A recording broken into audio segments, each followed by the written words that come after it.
1岁罹患了小儿麻痹症的苏俊元，因为双脚萎缩，必须靠着拐杖行走。尽管成长之路跌跌撞撞，但苏俊元从来就没有放弃过。在22岁的时候，认识了同样是身障朋友的梁春景，两人情投意合，决定携手共组家庭，甜蜜的生活就此展开。但妻子突然罹患乳癌，为了陪妻子抗癌做复健，原本不用坐轮椅的苏俊元舍弃了拐杖的便利性，选择坐上轮椅，陪着妻子跳起了轮椅舞。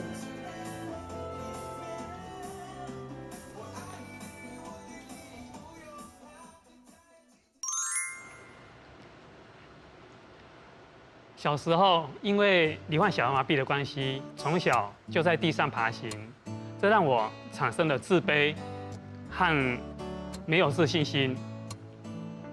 到了长大以后，我不希望这样的自己，于是我积极的参加了一个心理成长的课程和参加身障团体，希望能够改变自己的视野。就在这时候，有位身障团体的一个理事长，一个身障团体的一个总干事，他邀请我去做公益。那到了盲人重建院的时候，我们为视障同胞读报，陪他们玩游戏。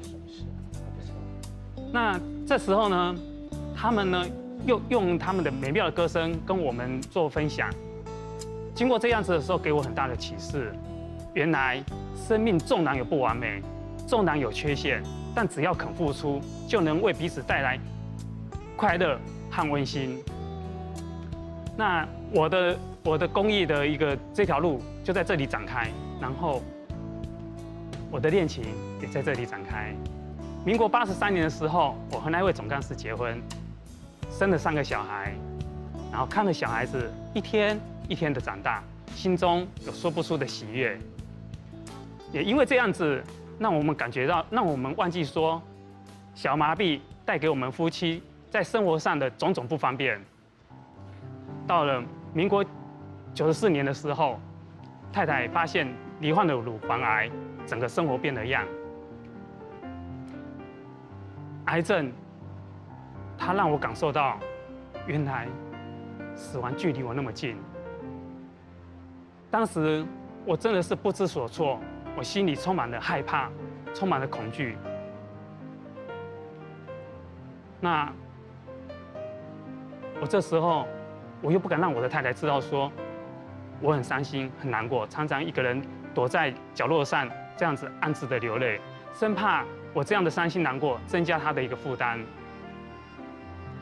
可是我告诉我自己，我一定要勇敢，我无论如何我要撑起这个家。我每天就在想着，我要如何让太太的抵抗力增加，去对抗她的一个疾病。经过这样的努力，总算让一度传出病危的太太能够安然度过危险期。